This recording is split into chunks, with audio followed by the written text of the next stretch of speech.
Usa ka tingog, usa ka katawhan.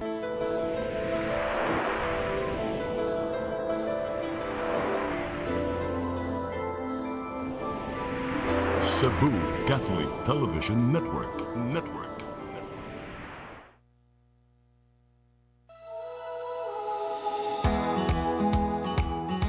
Cebuanos Filipinos continue to thrive wherever they are all over the world. Catch a glimpse of their adventures as they explore and experience the world and share experiences with Filipinos living abroad. Join us and travel the world through their eyes with Attorney Divine Marshall Flores live from New Brunswick, Canada, and Tony Ortega live from British Columbia, Canada. This is CCTN International Pinoy Journeys. Mga igsoon, kumusta? Welcome na usab sa atong tulumanon CCTN International Pinoy Journeys. Ako na usab si Divine Marshall Flores, live gikan diri sa New Brunswick, Canada.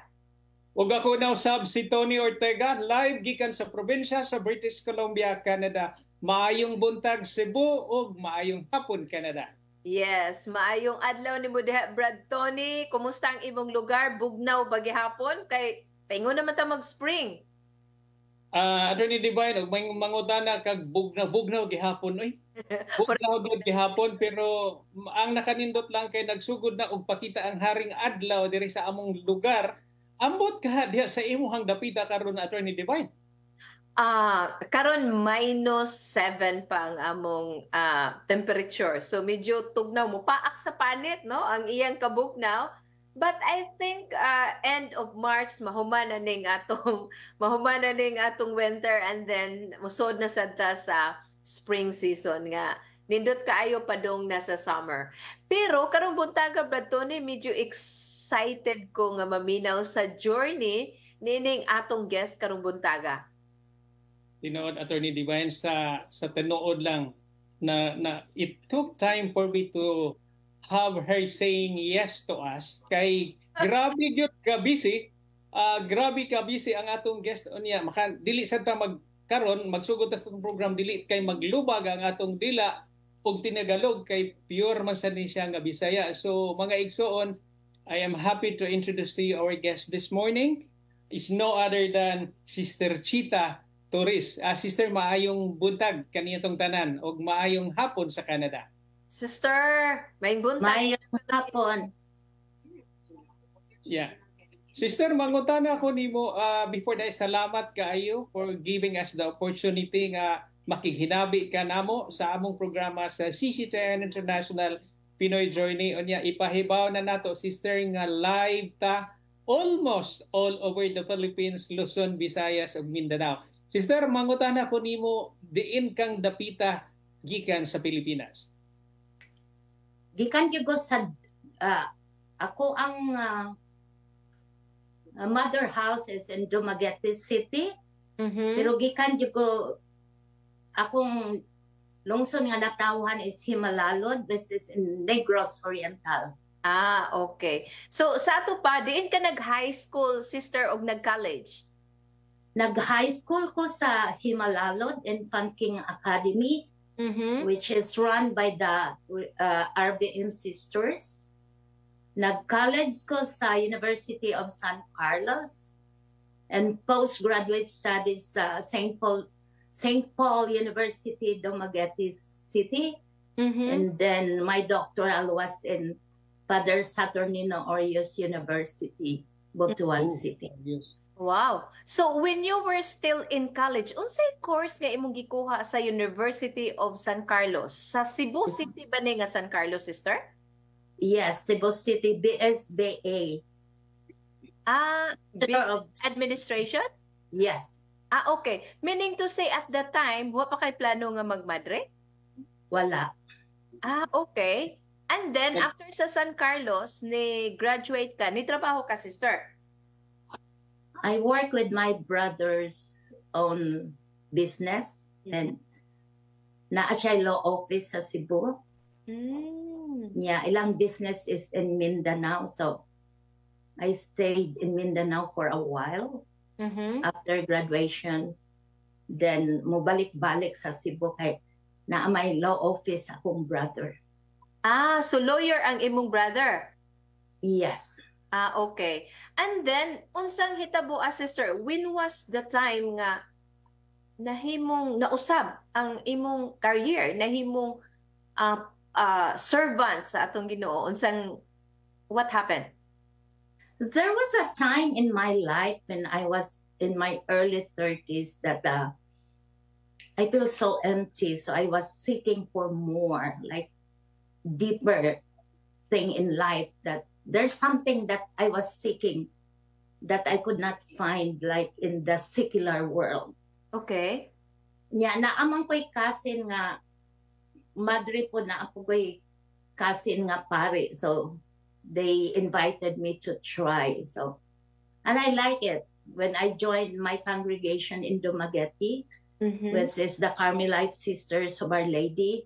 So murag na-convince dayon ko to join. Okay.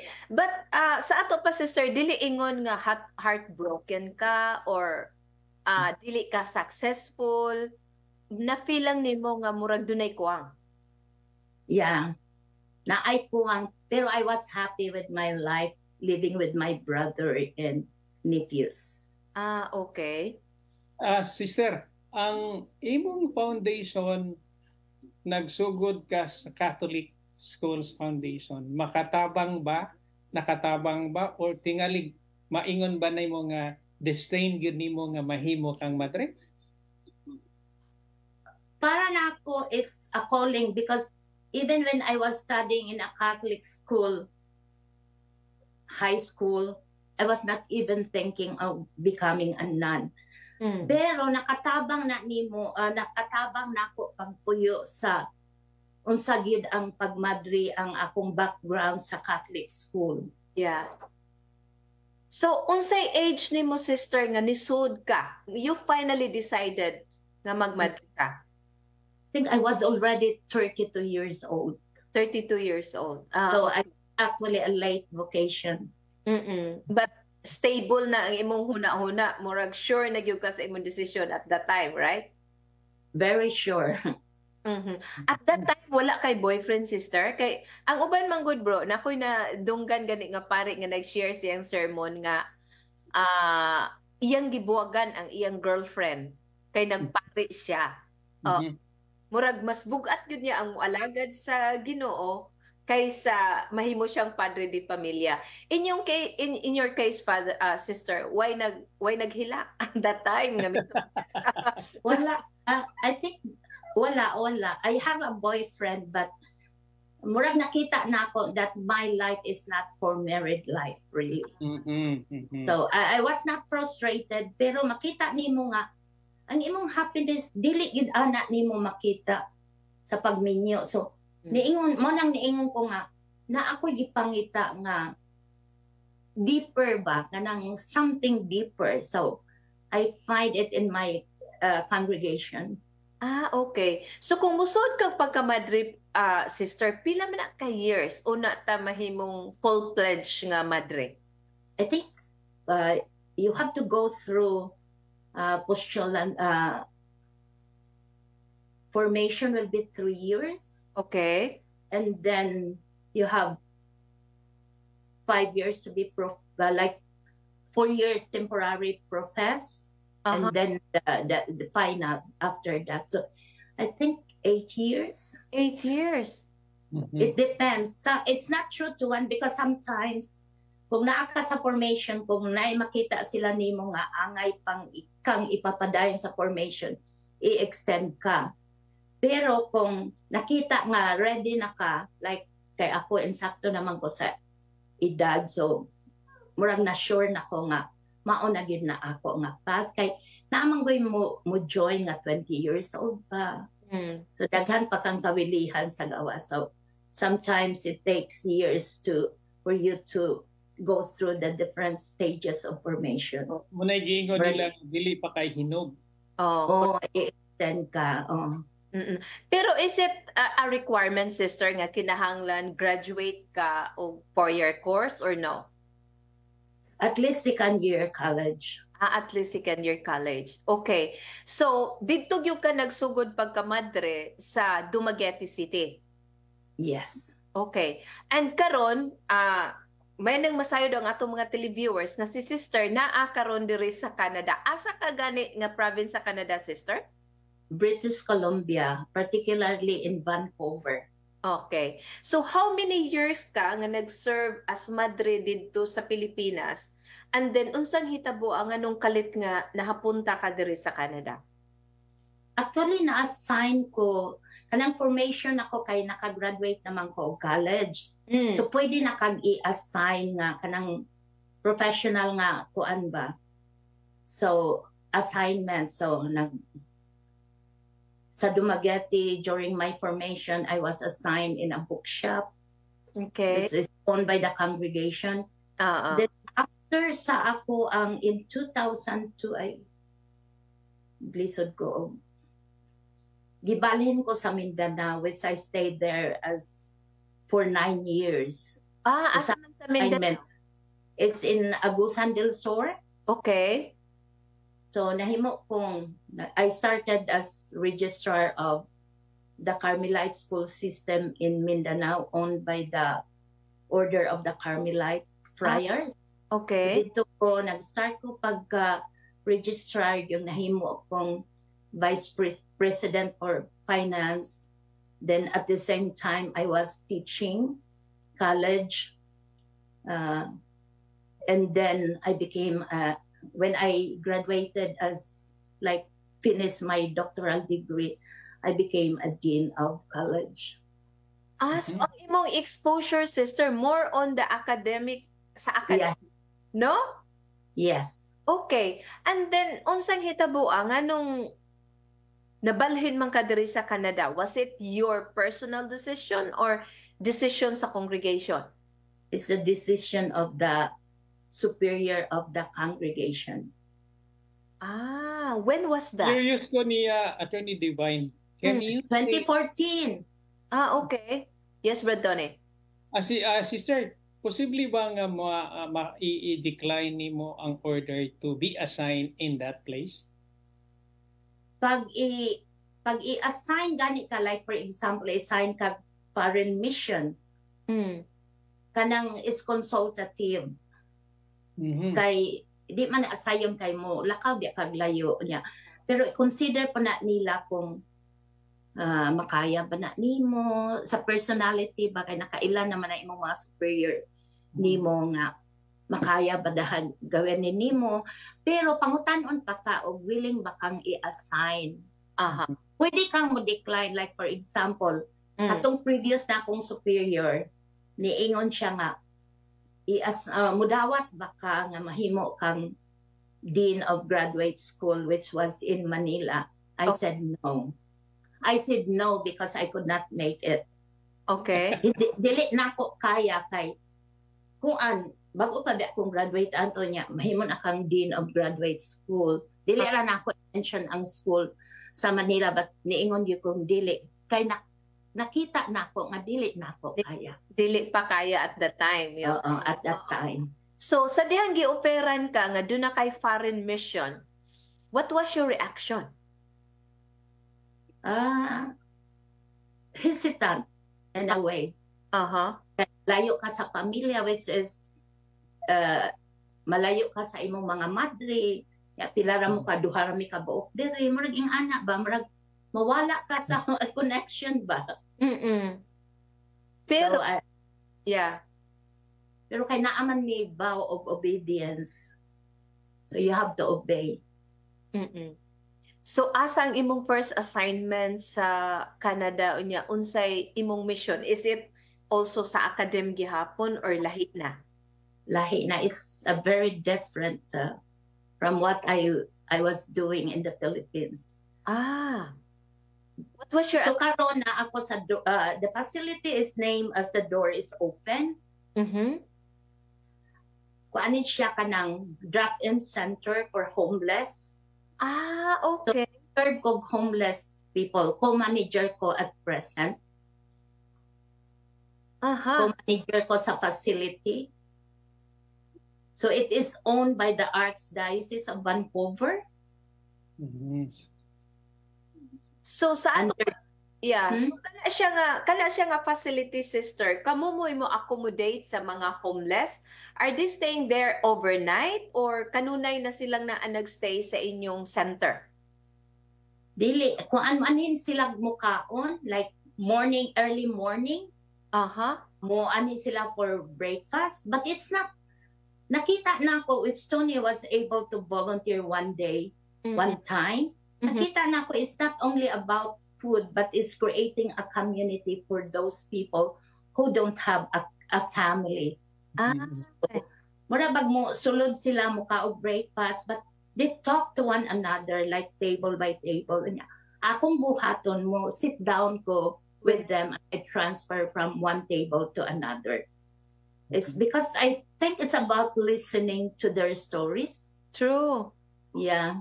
Ang kanibang kuan, sister, kanibang atong inyong atong gi-cater diha kay I know nga ninga na ko naka-witness gyud ko diha sa inyo sister Attorney Divine.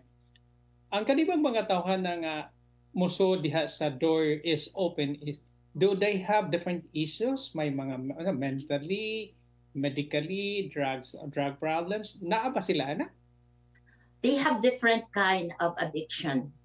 Drug, alcohol, whatever. Tanan, they have mental illness, but not all of them have. Most of them have a stable mind. The only thing, kay ang ilaha bitang like they are on disability, for example, and they're receiving money from the government, which is not enough for them to, like anang to sustain ba sa ilang panginahanglan kay makadawat sila sa government. This one of the sharing of some of our our clients nga makadawat silang 1,200 kuhaan ng 600 for rent. Naapa sila bayaran nga mga bills. So ang mahabili nila, most of them mahabili nila og $300, which is not enough for the other needs. Their other needs. So kinahanglan mo anhi sila sa pareha sa among facility for food. So inyo i-prepare, sister, para sa mga homeless is breakfast, lunch, and dinner? Breakfast, then na ay snacks at 10 o'clock with mag-bake me cookies, coffee, hot choco. During summer, we serve juice, like cold drinks during summer. Then lunch at 11. Maora na siya. Other time, there are like third Friday of the month na ay dinner, which is sponsored by one of the schools in Vancouver, the Corpus Christi College. Pila kasagaran kabuok ang mga mo visit ninyo, sister, para mo join sa inyong breakfast or lunch? Ang breakfast namo I started that program during COVID time, and it seems to be successful. Like I was able to bring community of people inside. The door is open. Kana usahay maabot mi kanang before welfare, kanang before sila makadawat og check, maabot mga 200. Oh my God, that's a lot. Yeah. Munang dugay kay ako may gasugod, so kinahanglan ko makakaton og luto. So magluto ko og sayo. Luto ko 3 o'clock in the morning. It's a sacrifice, but it's spiritually uplifting, like serving people like them. So I have to cook, started cooking like about 3 o'clock in the morning. Then I go up at 5 because I have to pray, right? We have to pray from 5 to 6. Then musimba mi after simba, before 8 man matapos, i-continue na namo og luto. I will be at the back, and the other sister and some volunteers will be in front of the counter serving food while I'll continue to cook at the back. So kamo pa'y mangumpra, sister, and then kamo'y magluto? Dili mi mangumpra kay most of it are donated. Okay. Whatever i-donate mo inyong lutoon. Oo. Sa But I imong would ask sitwasyon, specifically what I need for breakfast. For example, I want bags of eggs. I want muffins. So, yung ana. Pero kay kada adlaw na maura po na. So, imo nang i-improve bisang eggs sa imong lutoon. You have to, if you have to prepare eggs every day, it should be varied by every day. Marang nakaisagol sa egg nga it would not be different. It would not be the same. Same. Yeah. Sister, kanang sa akong sitwasyon usa ko ka homeless diha ko duol sa inyo ha. Ibutang nako ang sitwasyon nako nga usa ko ka homeless. Kinahanglan ko damit, daghaganan ko, kinahanglan ko mga sinina kay tugnaw kayo. Maka-expect ba ko og tabang diha sa inyo ha? Oo. Yeah, we give out clothing and packages of food. So, nag-supply niya ng mga shoes. Pero ang amo ikahatag, whatever we have. Kaya sometimes, mga silang size 13 and we don't have. Jackets, we give out jackets as long as we have. But we have tons of donations of clothing. Especially now, we need some like thicker jackets, blankets. So, i-advertise na namo sa amo ang social media sa door is open. And people are responding positively to the needs of the people through us. Sa sitwasyon nimo, sister, kay nag-mention man ta ganina nga these people has different issues man good drug addiction. Nga nag-serve nato nila dili ba ta mahadlok tingali o niya og ipakaon nato nanay daghang nanay mga dala nga mga sharp object o niya ighuman niya nagkaon tingig manunggab o niya na diha og kalit. I think serving God is embracing as well the risk. Kay naamang yun na risk involved, especially if you think of, if you hear the word downtown east side of Vancouver, so people would know unsa man na downtown east side, which are homeless people. Makakita kami nga naa siya, even Filipino ha, one day dagdalag taas kayo nga kutsilyo. Oh my. Yeah. And so far, I think God is journeying with us. Ay, more respect man sila nga na ay sister, but it's not a guarantee, ha? There might be a time nga, God forbid, nga napag yung mahitabo. Like, for example, I was able to do the CPR when there was drug overdose at the front door. So, ni help ko usa ka tawo nga gistab. So, kanawa gan mahadlok man kog dugo, no, pero pagkakita nimo nga gagawas ng dugo, no, maanak gyud ka ba nga instant nimo nga kanang mutabang gyud ka, because and that I realized that life even with the homeless is for me kana bang precious. It's a precious gift from God. So kinahanglan tabangan gyud na nimo bisag ing-ana ang wherever they are at. Diba? Mutabang yun kanila kay I believe kana bang preserve nimo ang dignity as a person. Kani gani. Yeah. How long have you been doing that, sister? Kanang mo pakaon mo sa mga homeless? Kani siya nga facility is for that 30 years already, pero 10 years na ko diri. Okay. Sa Vancouver, ani nga facility. So I know names, they know me. When I go around, walk around the neighborhood, they know me already. So that give me, murabag manggahatagan ako nga, I will be okay because they know me. Yeah. But I still be very, very cautious.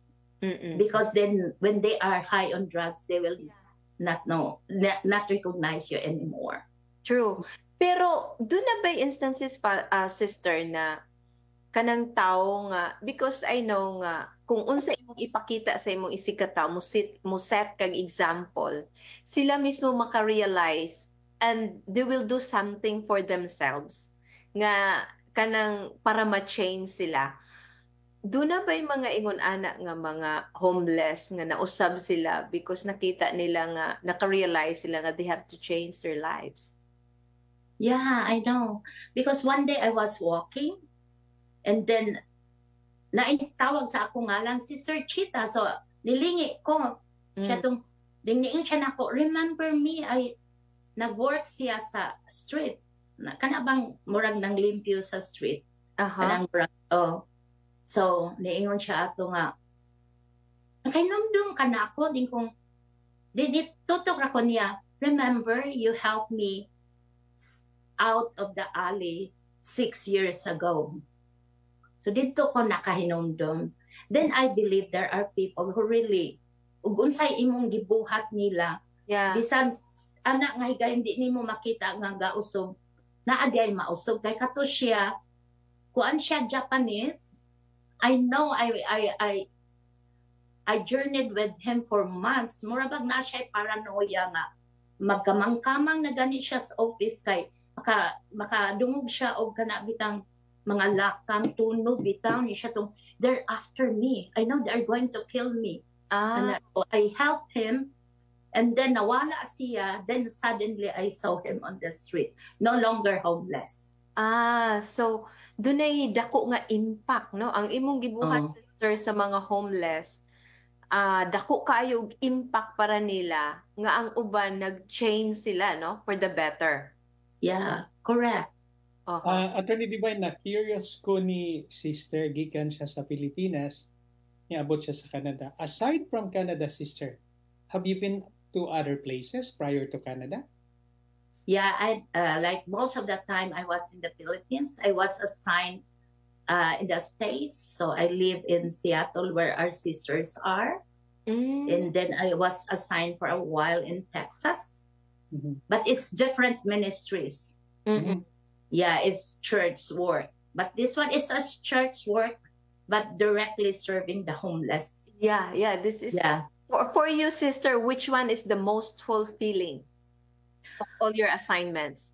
Tanan nga assignments para nako have their own like offered different graces. Para nako at that time when I was assigned in the school, for me I did my best. So it was fulfilling. So when I was assigned in Texas in a Sunday school, for me that was another time. Yeah, like that was my call that time.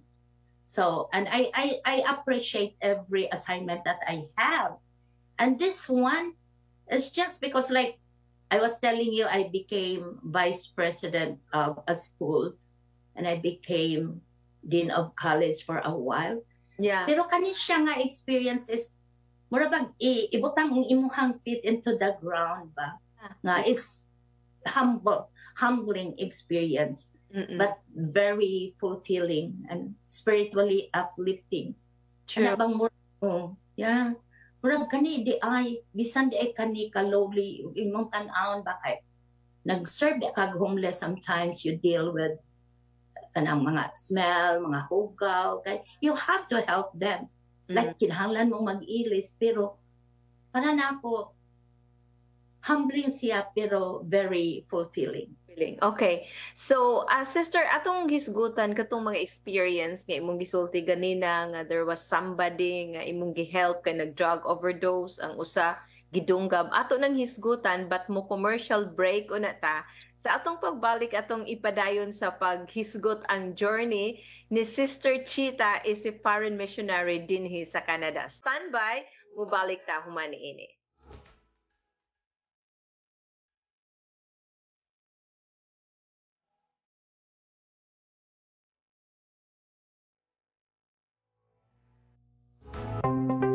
Discover the beauty of the Philippines.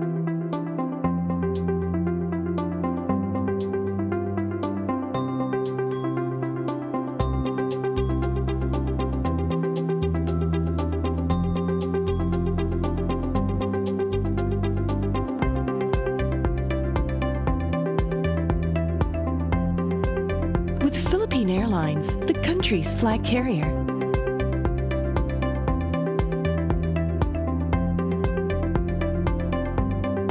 the airline that lets you feel the warmth of the nation.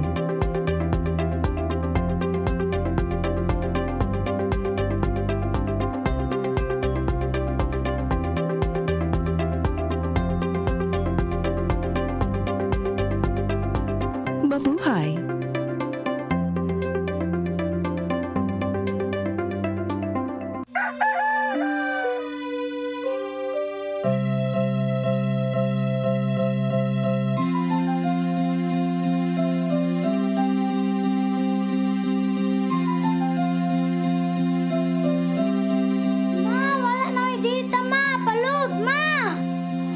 Na-late ko. Nangita pa mong ko para internet sa kong anak, ma'am. Ay, wala na yung problema. Pag-sinisibo! Sinisibo, sinisibo. For your internet connection. And for the signal of your cable TV. So fast and straight that transmission to your home. Sinisibo! Sinisibo, sinisibo.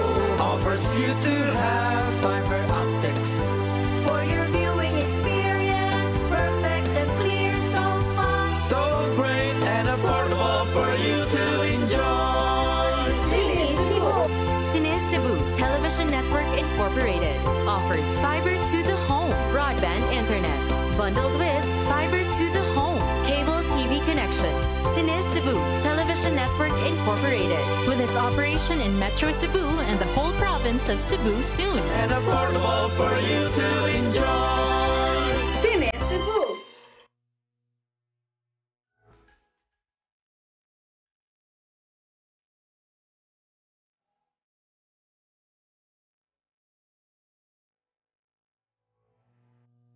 Okay, balik ta sa atong tulumanon CCTN International Pinoy Journey ug nihigayon na ato ipadayon sa pagpaminaw si Sister Chita kalabot sa iyang misyon, no? Kalabot sa iyang journey diri sa Canada isip usa ka madre nga diin ana siya nagserbisyo sa sa mga homeless, no? Nga diin sila mo pakaon sa mga homeless. Ya kaganina Brad Tony na mention to ni Sister Chita nga siya mahadlok siya dugo pero kung doon na nagani sila makita niya nga kinahanglan og tabang ug usa sa iyang natabangan katong na drug overdose unsa tong hitabo sister?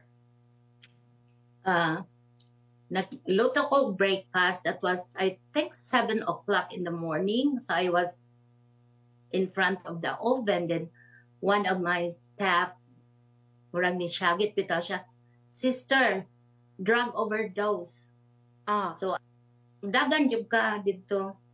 Nakita na nako nga, kanang makita bitaw nimo nga batan-on kaayo in his 20s. Nga dili na murag ni nahulog lang ba siya sa iyang gilingkuran. Dayong makita nimo nga mulagom siya bitaw. Wa na kaginawa.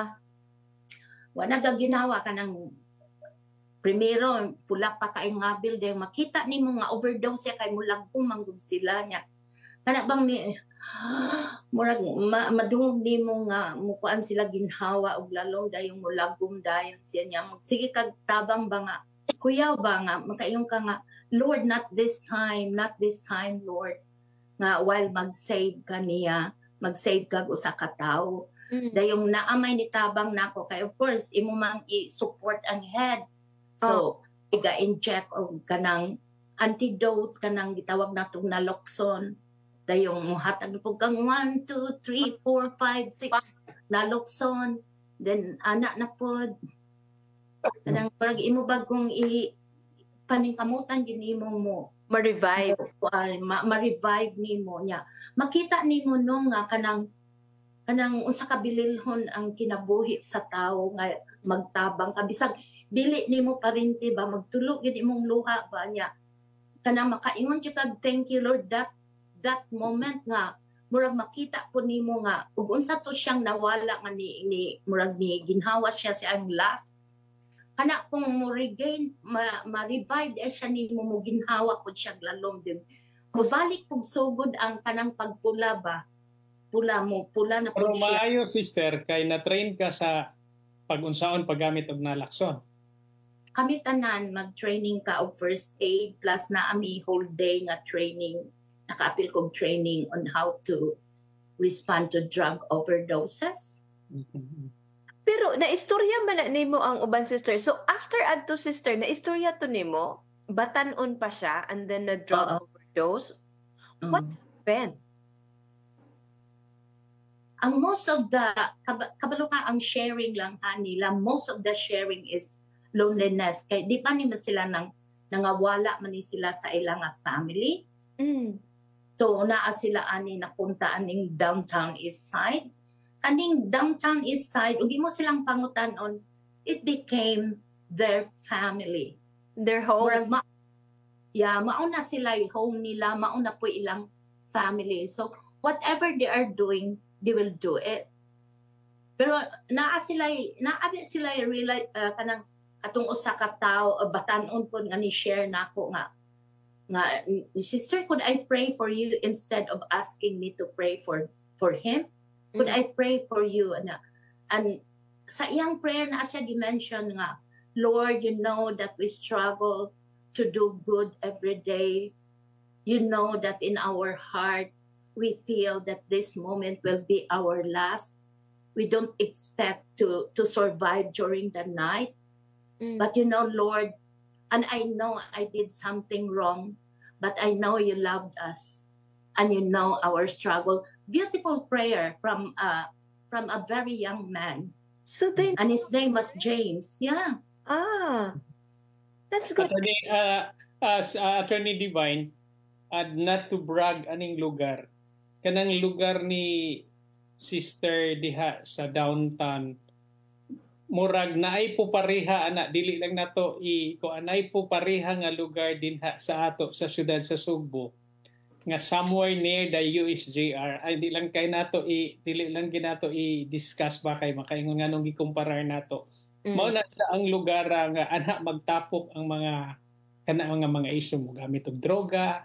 Sa ato pa sister, kung kini sila naa pa lang ni sila proper guidance, dakog chance no nga mahibalik sa normal ang ilang life. And sa imong tan-aw usa sa naka-contribute ani kaning broken home. Dako gina siya kaayong I think impact on the kaning mga tawhana nga naa sa downtown east side kanang kay para na ako manggod ang formation starts from the family. True. Kung kontento ka sa imong family, murag maayo ang dagan sa imong kinabuhi. So, like for example karon na ako journey every day. His name is Robert, 54 years old. Niingon siya nga, at 15 years old, I barricaded myself sa kuan kuno sa ilahang basement, which was in Calgary. Iyang mother was a nurse, ang iyang father was a school teacher. So, nitawag iyang papa og pulis, ana ba, murag ang iyang frustration hantud karon maghilak gyud siya mayan. I talk to him every day at 10 o'clock nga they never asked me why I did it. They don't care to ask. Ako siyang ipangutana nga imo man itong gibuhat kay my grades went down, so murag na frustrated siya, but nobody from the family dared to ask why. Murag gidritso ba siya kuha gibalhin og foster home nga wala siya kabawi. Hantod karon makita nimo nga how deep struggle ang iyahang pain nga gikuha siya nga from that time sa 15 years old wala na niya nakita ang iyahang parents hangtod nga namamatay sila. So murag maglisod siya og get over sa iyahang pain. Ano ba siya nga sitwasyon, sister, sa dugay nimo sa napo nimo katuig nga ang klase nga serbisyo? Makumparar ba nimo nga ang mga panghitabo sa atong palibot, sometimes it is culturally matters? Kay kita Pilipino og makaingon ana, di maginalungan sa pamilya, agahon magyud ka. Sa side sa ilaha, makaingon ba ta nga tungod sa ilang kultura nga ingon ani, na ingon ani pod siya. Murag na walay naka-guide. Para na ako partly, because not all nga bisag Canadian siya di practice the same. Kay like for example at 18 years old, kinahanglan kang self-sufficient, di ba? Unya ikaw po on the other hand, ang imong mga parents matigulang dili ka mo take care kay adto dayon sa care home, dili bitaw pareha sa Pilipino nga bisag dako na kag edad, dili pa ka stable, bisag naminyo na ka ikup gihapon ka sa family, no? Yeah. The family is always there, but sila siguro partly nga kanang ilang culture sa diri bitaw nga lahi pod. Sa ato pa sister, ikaw gikan magyuga sa academ, ang 'di ba sa eskwelahan importante kaayo ang formation sa bata while naa pa sa elementary, but most especially sa pamilya, no? Bisan di ay kung dako na kaayo siya, imagine 54 years old kanang imong gisigihan og counseling, 54 years old na, but because of his experience while he was still 15 years old sa iya mismong pamilya, until now dili siya get over. Ay wala man siya healing nga nahitabo. So kung ingon ana nga mga sitwasyon sister, unsay mga intervention nga gihimo nato? Di man ko psychologist, but I told him, I asked him, are you seeing someone who could help you psychologically? Na ako siya support group. Okay. Pero kanimo kung it depends sa tao, no? Kung i-embrace ba nimo na. Like atong itabang nako ganiha, si Alex, is my friend. He worked pareha migi umbrella Catholic charity sa Archdiocese of Vancouver. Pero naa siya sa St. Paul sa among Catholic shelter. Okay. Sa Diocese of Vancouver. He was homeless. Before. And he stayed at the same shelter sa Amoa. So, and he was given the chance. Pero kay iha mang gi-embrace ang help, now he is helping other people. Even children in the Philippines. He has a very rich story of conversion. Wow. The one who helped me. Sister, ang kaninga mga sitwasyon nga ingon ani, this is partly program or solely program owned by Archdiocese of Vancouver. O ato siyang i-apply sa Philippine setting na kana nga sitwasyon. Posible ba na po siya nga program ma-apply unya nato sa Archdiocese of Cebu or other archdiocese in the Philippines? Kay sa atong pagtanaw siya is makatabang man siya unya sa side sa inyo nga kay ang inyong mission magamit yun. Posible ba kana, sister? Unsa man nga aspeto nga imuhang paputana, like for example, pareha ng imuhang gibuhat nga sa ato karon sa Pilipinas na ay mga problema sa addiction, na ay problema sa depression, na ay problema sa medication nga wala nay family nga nag-take care nila.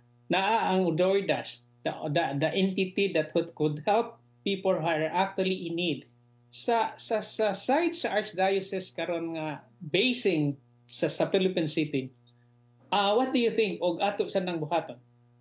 Pwede kaayo kay naapod tay daghang kaayong mga pobre nga naapod sa streets. Di ba?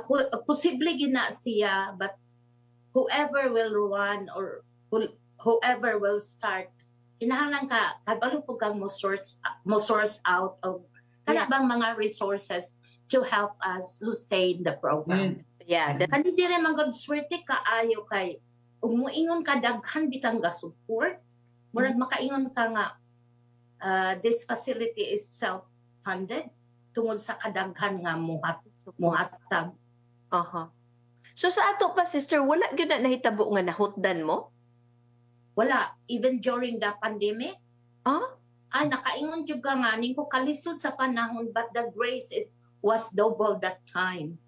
Like makaingon ka nga kana bang walay continuous na pouring of graces kanang in terms of resources and donation of food and finances. Kay mag-ingon ko nga ang atong during the pandemic we can serve the best food kay daghan ning financial donation o mga food nga mga special.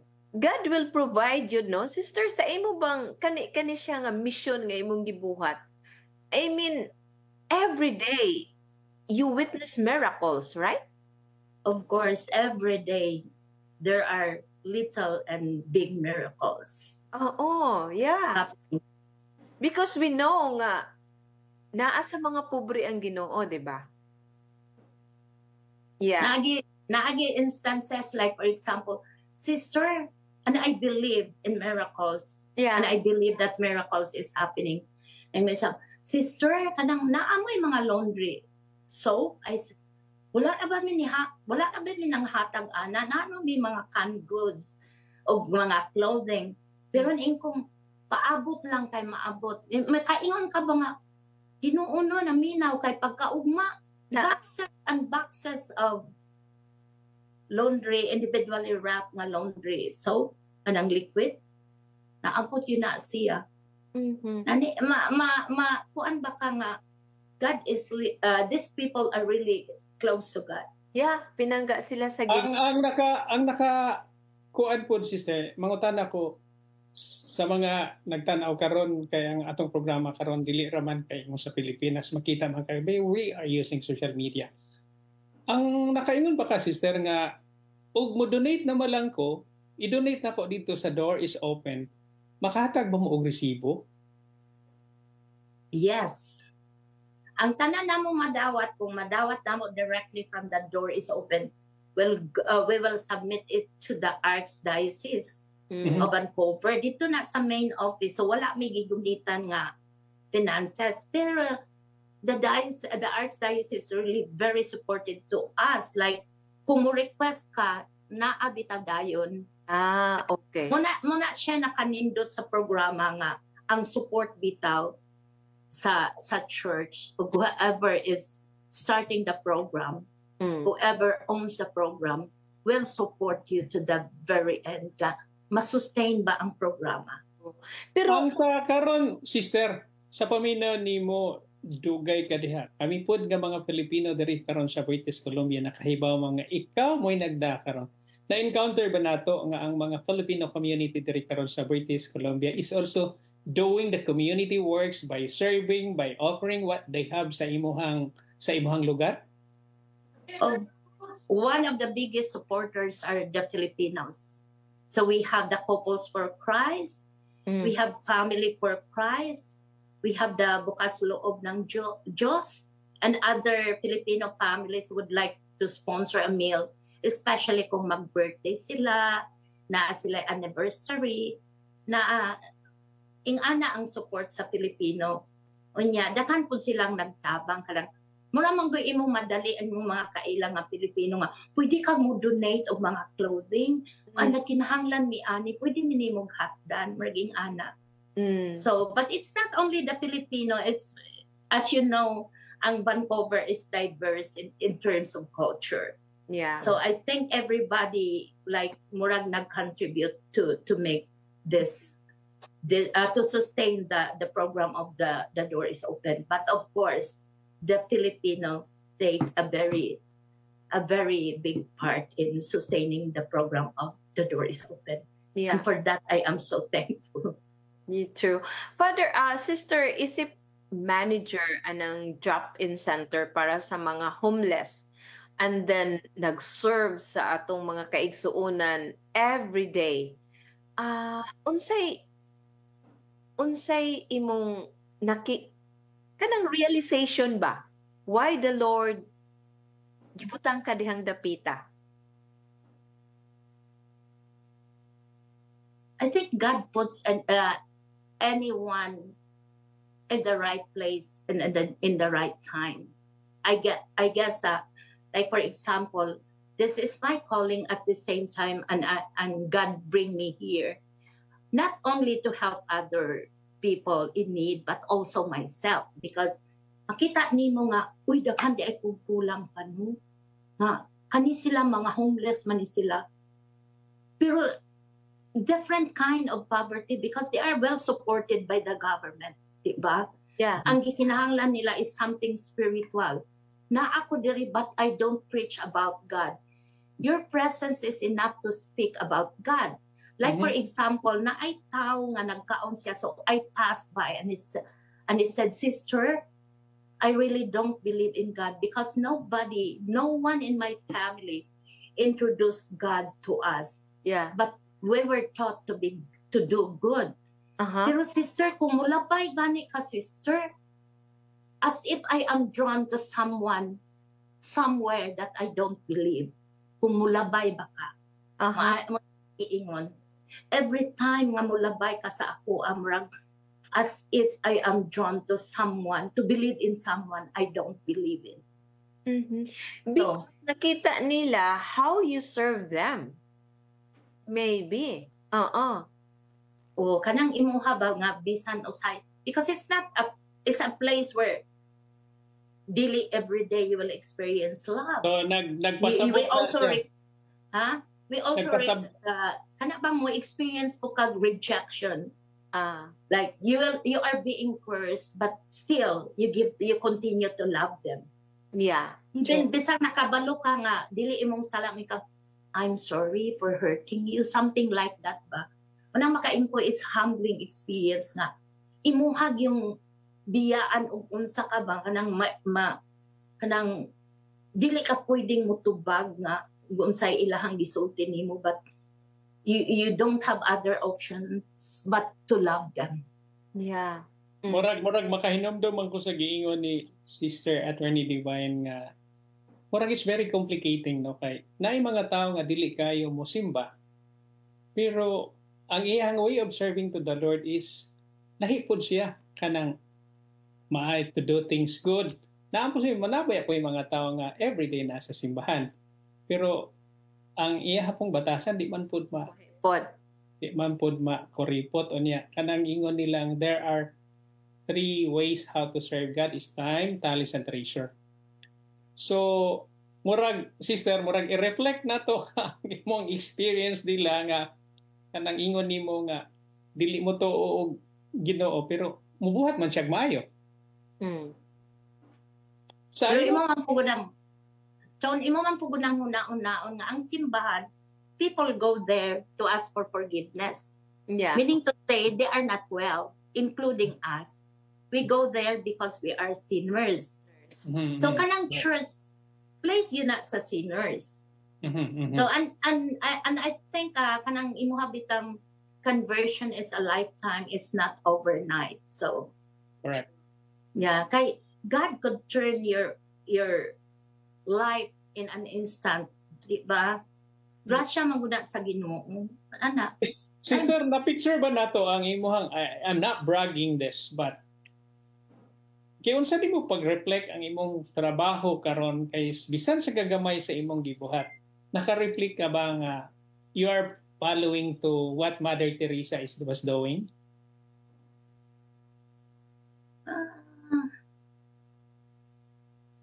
I guess little by little we do it, right? Mother Teresa, what she does, like serving the poor. Yes. Kanang nagpuyo man mirong kauban man mi sa the missionary sisters is on the other side. Pero makita gid it's also an inspiration to work with them. Ang mother mga sisters sa charity, kay the living out of the vows is really very evident. Makita gid nimo ang living out. Kanang mag-serve sila, simple gid kaayo niya. Makaingon din ako naka-realize nga ang akong vows it gives me the freedom. Kay tungod sa akong vow of poverty, I don't search for more like material things. So wala ko ana. So manaa kay kwarta mo guwa o naanang kay kanang card nga ikuan sa bus. That's fine because you don't need kanang bitang Christmas pangutan-on ka sa imong volunteers, what do you need? And the most difficult answer you kana bang unsang pinaka-difficult nga answer because you do not know what you need because you don't need anything. Anak ba, kanang dili ka mag-struggle, palit ko ani nga bag, palit ko ani, so you don't have that need. So, murag ang among vow of poverty give us the freedom, right? Na to live simply, na embrace whatever you have. A vow of obedience nimo, di ka mawala kay tanan nimo, sister mo, adto ko sa Mexico, you have to ask for approval of that.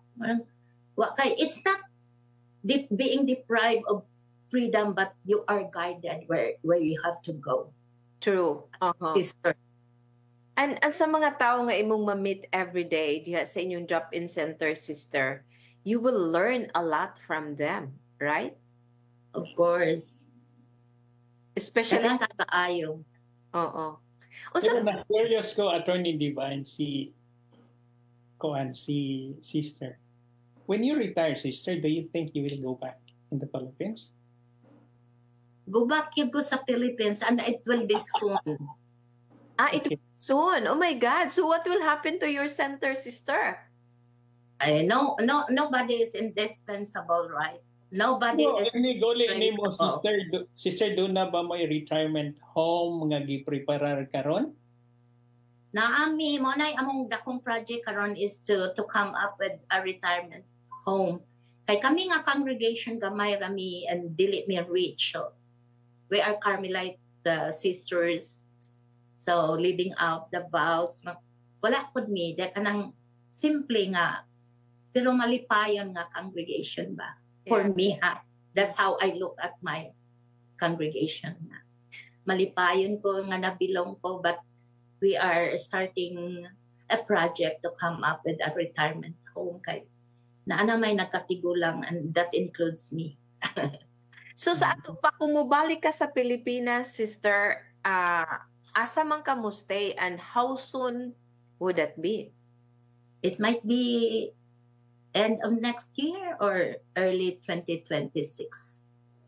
But ang center na gi-ready nga gi-train nimo para mo-continue ang nindot nga program nga imong nasugdan.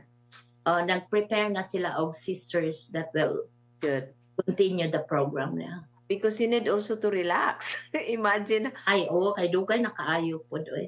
Oo, imagine pa. Oo, tinuod. So, aside sa ibuhang gibuhat, sister, kay I believe nga you also need to relax. You also need sometimes to unwind. After mugawas ka sa imuhang comfort zone dihang dapita, doon na ba kay mga community pod nga okay mo kuan po nimo ba to give comfort nga after sa imuhang work nguna na ba? After sa among work, mabalik na gid taas kay ngano mahuman kag alas 3 for example, and prayer starts at 5. So nga among free day is Saturday, but it doesn't mean that you could go anywhere you want. So it should be within the limit as religious.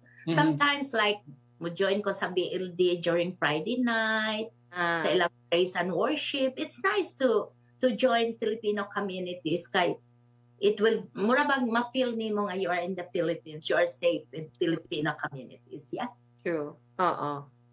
Okay. So sister, imong parting message, nindot kaayo ang imong gi-share nato no nga I cannot imagine bro sa experience ni sister nga daghan kaayo ang pakanunon every day and she survived for how many years nga gibuhat na niya.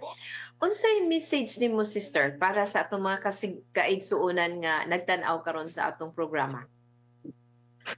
I think my parting message as we all start the Lenten journey is there are lots of people around you that needs help, but I think it's the time for us to reach out to those people as our Lenten journey starts, is loving those people, even those who could not love us back. Even basin gani sa imong pamilya na ay someone you need to reach out. Yeah. And for me, it's that time kay valuable kaayo, precious kaayo ang kinabuhi sa matag usa. Even karon na feel nako nga bisag dili ni nako mga parenti pero close sila sa akong heart. I think we could to reach out for each other and help one another. Not only this Lenten season, but every day of our life. As Mother Teresa said, if you could not feed all, feed one. True. Wow. Yeah. Very powerful parting message, Brad Tony. Nindot kayo ang gi-share ni sister, no? Nga experience niya. Sister is really a servant of God. Diba? Thank you. Oh, maog yun na siya ang perfect example. And I think, sister, no, sa mga nagtanaw ba, kanang ang uban siguro kanindot sa na-experience ni sister ba, no, nga naka-help sa other people, na-expose siya ani, nahatagan siyang opportunity to help. And I hope nga inig-retire na ni sister na untay mupuli aron mapadayon ang inyong programa kay luoy kay ining mga tawhan na kinahanglan yun sila og help and guidance, and hopefully ma-reform sila and they will know God. Yeah. So Brad Tony, imong parting message.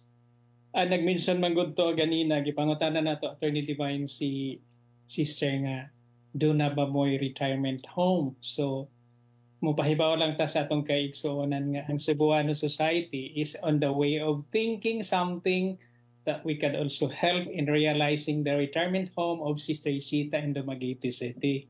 That's good. So magbuhat unya tag usa ka even sister nga it's solely sa nga makatabang mi sa ginagmay nga paagi para sa imong retirement home in the future. So aside from that, Attorney Divine, manghidaot ko or mo invite ko sa atong viewers there sa British Columbia, the Filipinos in British Columbia, labi na katong mga igsuon natong mga Bisaya, Luzon, Visayas ug Mindanao nga nagpuyo sa British Columbia nga gitagaan ta og directive ni Bishop Miller under sa Filipino ministry nga i-organize ang enshrinement ni San Pedro Calungsod. So please be informed that the enshrinement will be on April 19 at 6 o'clock at St. Monica Parish. April 19 at 6 o'clock in the evening, St. Monica Parish. So magkita-kita ta para sa enshrinement ni San Pedro Calungsod, ang usa ka Bisaya nga santos nga gikan gyud siya sa Visayas region. So manghinaot ko nga magkita-kita ta. And then parting words nako, Attorney Divine, so sa mga nagtanaw nato karon Luzon, Visayas, Mindanao, nang hinaot mi nga gikan kang Sister Chita nga nakahatag mi og pagtulunan og ato siyang himoon siya nga sundanan nga ang tanan di ang tao makatabang even to the smallest way nga dili lang nato ma-realize. So kini si Tony Ortega, live gikan sa Richmond, British Columbia, Canada. Ako usab si Divine Marshall Flores, unya nindot kayo ang mensahe nga gibilin kaganina ni Sister Chita, especially during this Lenten season, no, nga let's help other people, especially katong mga tao nga wa gyud, no, karon mao ni it's about time, but of course not only during Lent season, no, kinahanglan all the time. We're willing to help because we're all son of God, diba? So thank you kaayo, sister, sa imong time nga imong gipaambit namo. Thank you kaayo for sharing your journey. Hinaot nga naka-inspire to, no, sa atong mga televiewers, and of course atong invite na atong mga televiewers sa pagsunod ng atong tulumanon sa sunod semana. So ako na lang si Divine Marshall Flores. Daghang salamat sa iyong pagpakikiguban. Have a nice day, everyone. God bless.